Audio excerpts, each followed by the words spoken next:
Hi, my name is Fredrik. So I work, as Conrad said, as a researcher studying consumer behaviors. But I also come from the industry before. And prior to that, I've been working as a consultant for many years in brand development, consumer insights, and how we can transform it into tangible actions that lays in the hearts and minds of the consumer. And sometimes when we're approaching sustainability, we are approaching it from a production perspective, just trying to make a fiber more sustainable or a loop a little bit more circular, etc. But the driving force will always be the consumer that takes part of it. And they are gapping in between saying that they want to do one thing, doing another thing. And in between there, we have a tipping point where we as brands also can take part and make the shift and drive the consumer by giving them the right tools. Today, I would say a lot of brands use the wrong tools. They inform quite a lot. They inform slightly wrong, turning into greenwashing, trying to get on the train to sustainability, but maybe acting in not so ethical ways all the time. The roadmap to sustainability doesn't happen with just a quick campaign. It doesn't happen just by saying in a boardroom meeting that we're going to go circular or be more sustainable. It's an ongoing, long time process. You need to have a roadmap of continuously actions, and we have to have a strategic North Star where you want to go as a brand, and then just bit by bit, thing by thing, start to transform the brand. And my advice when I advise brands that try to make this too fast is that it's not going to happen if you think that in a quarterly budget or a half-year budget or a yearly budget that you're going to transform your brand, because it takes long time. You have the production cycles, you have sales teams that can't really sell sustainable products, etc. So, but if you do it correctly, you will place the brand on a path to sustainability, but also what's more important, to gain cultural status within the minds of the consumer. And that will also be driving your business success. To give you a quick context, how was a meaningful brand report? You can see that 75% of the brands could easily disappear overnight, and people wouldn't care. The loyalty to brands are shifting today. And also 71% says that they are tired of brands' empty promises. There's so much communication going on. There's so many brands communicating about how good they are, so the consumer's getting fed up with it. And they feel that the empty promises is not giving them the right tools to make the decisions. We asked the consumers what words you are most tired of hearing. And in the top is climate neutral, then climate positive, sustainable, sustainability, eco-friendly and responsible. That's what they are most tired of hearing in the brand communication. And brands still communicate it a lot. I think it's 78% that says that the brands have increased the communication and they are getting tired of the words. So everyone needs to scrutinize how you communicate and start acting more on what you're doing and show more than tell.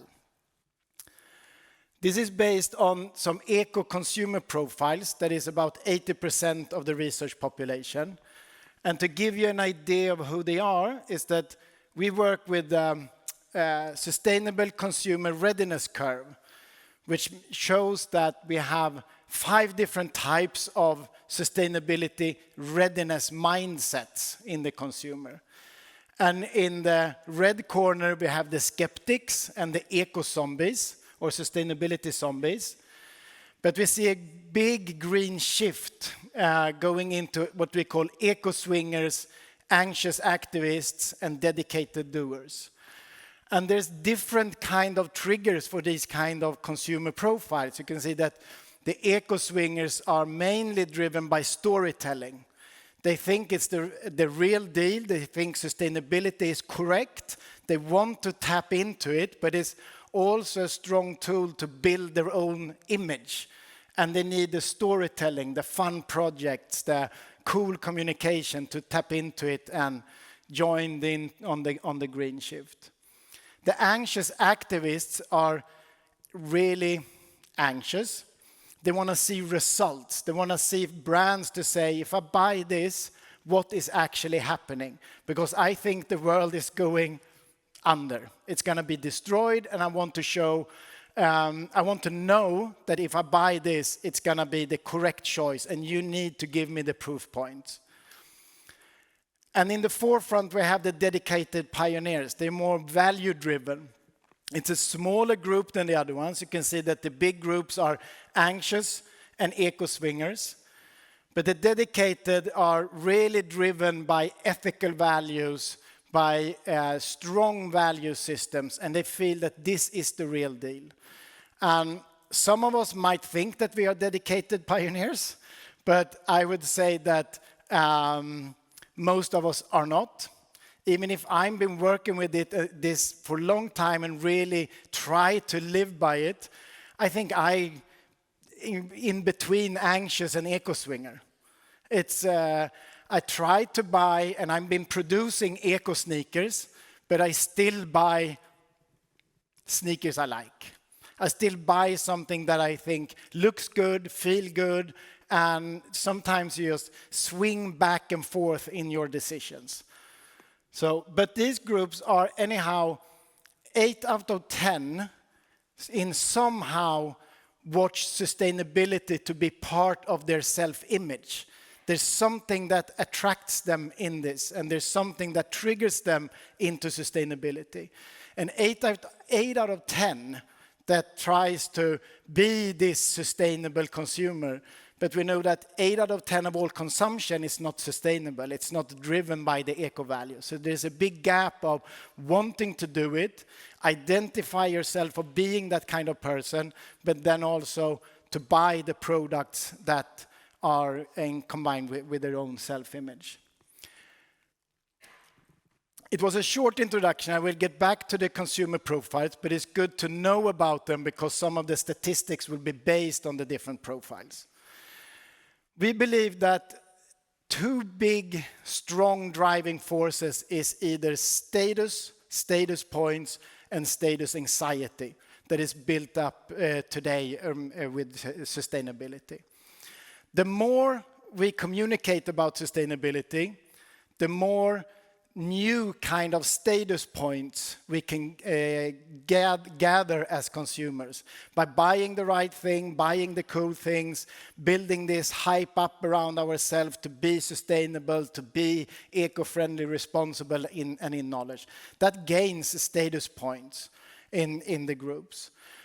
But also the information we're getting that is not giving us the tools to make the right decisions builds up a strong status anxiety, afraid of being judged by our peers, afraid of making the wrong decisions. So these are 2 strong driving forces where you can see that 6 out of 10 feels that a friend that teach me something new about sustainability, that impresses on me. I get impressed by that. And in the younger groups, Jens said, you can see 8 out of 10 gets impressed by new knowledge about sustainability. So there's an impression power within knowledge and sustainability that gains status points. And to talk about status is sometimes connected with that you think it's going to be driven by greed, money, fast cars, whatever it could be. But now we see a big tipping point going into the new status symbols connected to sustainability. And a lot of the consumers need that. They need the kind of cultural status of making the right direction, the right decisions. We could also see that this differ a lot between the consumer group. Of course, the dedicated pioneers, they are more impressed by knowledge, but also the sustainability zombies that actually say that I do not believe that we have a climate crisis. I do not believe in this movement. 24% get impressed by someone that teach them something new about sustainability. So even in those groups, there are kind of a status point of getting the knowledge in this topic. We could also see that 1 in 5 of Gen Z get attracted by someone that lives a sustainable and healthy lifestyle. One out of 3 of the dedicated pioneers get attracted. So there will be, what we think, some kind of a Tinder effect in the future. If you do not live a sustainable and healthy lifestyle, you will be less attractive when you're going out to meet someone, which is also a really strong driving force because you want to be accepted, you want to find the right partner, and the partner will be attracted if you live a healthy lifestyle, sustainable lifestyle. So we can see a lot of this new kind of status points being built up with the consumer. And most of it to build up this image around yourself that the consumer have in their head when they interact with other people and also with brands, is that they are impressed if you stop consuming unnecessary products, if you changed your life to be more sustainable in general, and if you have knowledge about the latest research. And this is also in direct correlation with brands. If you build a brand, stop promote unnecessary consumption of your products, be knowledgeable about the latest research, and change your entire brand to be sustainable in general.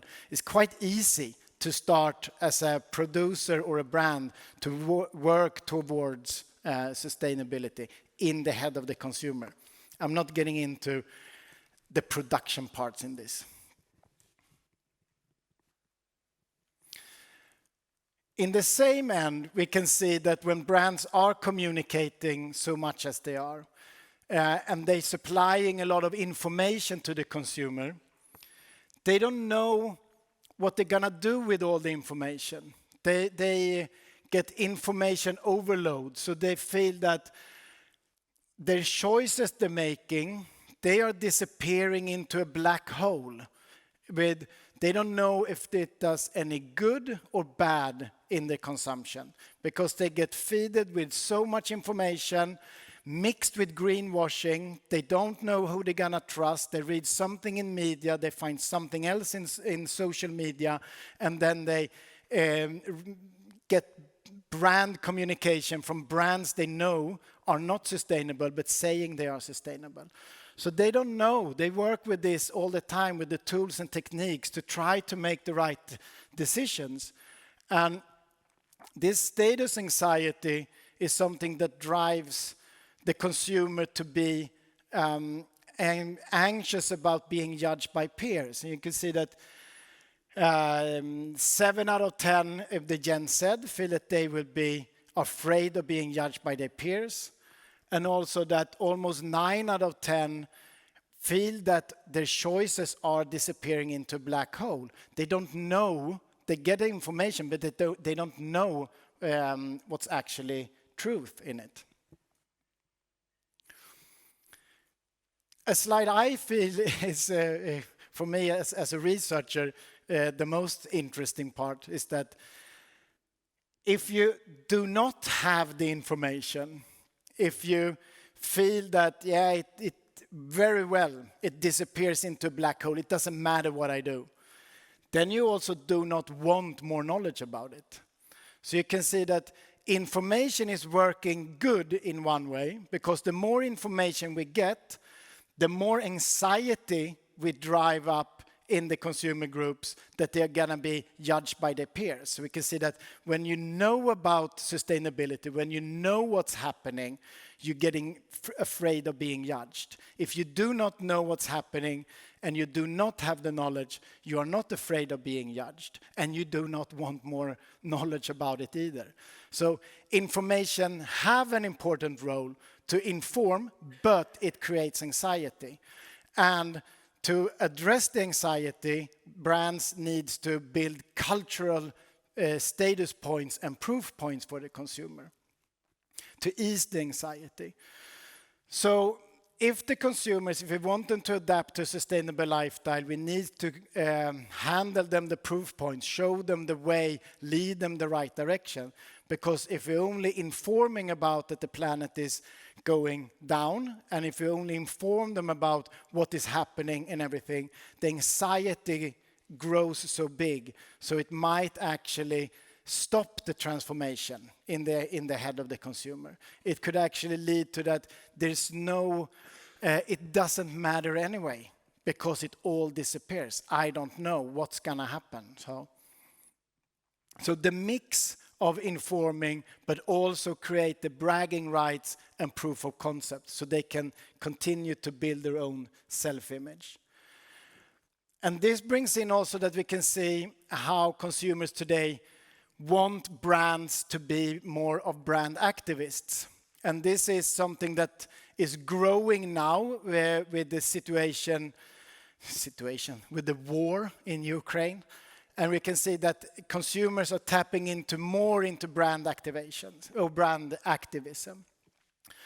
But if you see that 4 out of 10 of the consumer entire population wants brands to tap into more brand activism, no matter what. No matter if it directly correlated to your business. We just want you to be active and take a stand. And if you break it down to the different consumer groups, you can see that's increasing. And this is also because it's easier for the consumer to tap into a brand and be loyal to a brand if they share the same kind of values as you are. And that is connected to the kind of activism, the actions they actually take. We also ask the consumer about, how is or what define a sustainable dream brand for you? And this is in the head of the consumer, not professional people. It's just what they feel is the most important for a sustainable brand. And most of us, or quite a lot of people, think that we need to be totally circular, we need to address this and that picture, we need to be this genuinely good in everything we do. But for the consumer, when we ask them, it's closer to their to what they understand. It's more tangible things that they first want to be addressed. And that's also because we think that's what they understand. They don't understand what it means if a brand says it's climate positive, climate neutral, we have this and that production line, we're totally blah, blah something. They want something that they can understand, that is close to being tangible for them. So taking care of the employees, paying fair salaries is the top priority in the consumer. That's something you need to do, is a hygiene factor, and then start breaking down the points and bits by bits to be creating the entire brand. So, but even if we segment the questions up a little bit, you can see that even if it's in top, the social part of it, taking care of employees and paying fair salaries, you can see that the planet and also future trust, it's a bit higher when we combine the questions together. So when we cluster it, you can see that all 3 parts are almost equal important, but the top priority that they understand is the social parts. So you can't do only one. You need to invest in your staff. You need to pay salaries to whoever produces your products. You need to be on board with the latest research, invest in new development projects, and also start to build this new kind of communication that is trustworthy on both cultural and information. To give you, and I have a few minutes left. I have, for everyone that wants this presentation, you can reach out to Scandinavian Mind or Union, you will get it. I have quite a lot of slides on all the consumer profiles. I won't go through all that today. So instead of taking them in depth, everyone, I will take this summary of them. So you can see that the 3 green consumer profiles that we work with, you can cluster this however you want, but I've been tracking these for quite a long time, both for the food and beverage industry and now the fashion industry. And you can see that the dedicated pioneers, it's about 7%. It's not the strongest, biggest group in consumerism. They also believe that we need to buy less products, and they also live by it. They actually buy less products. So from a brand selling point of view, this is not the strongest consumer group because they actually live by their values. They actually do the right thing. They don't buy unnecessary products. But they are super important to be aligned with because they are on top of the research, they are on top of how you've been supposed to live, and they live by it. Around 7%, driven by values. The next one is a big group, the anxious activists. That's all of us that are reading media, reading some research, try to follow this kind of conferences. They are anxious about the planet is not going in the right direction. I don't know how to tilt it in the right direction, but I think it's really important. But we need to see results. We need to see, for me to engage with someone, I need to know that you are doing the correct thing. I need to know that this action you say you do actually leads to this. Can you show me that? And then I will be on board with your brand. And they are driven by results. The eco-swingers, also the big group, I would say in fashion, the biggest group. They go to a conference like this, they go to a eco runway, and they feel that this is really cool, and then buy one recycled shirt, they buy some blah blah products, and they tap into a product, and they do it to build their own image. The next day they go buy something else, some fast fashion brand, something that is not good for the environment, and they're like, yeah. This is a strong group because these are also more active on social media. They post, they drive, they influence their environment or their peers. So building strong storytelling projects within these groups is a way to lead them down in the rabbit hole and then transforming them to be anxious and then slowly being dedicated. It's a way to get them on board on the journey. But to get them on board, it needs to be something fun, something that builds their own image, and that is driven by storytelling. That was my time. Yeah.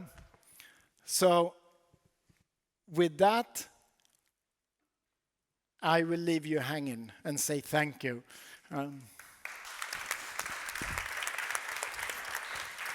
Thank you.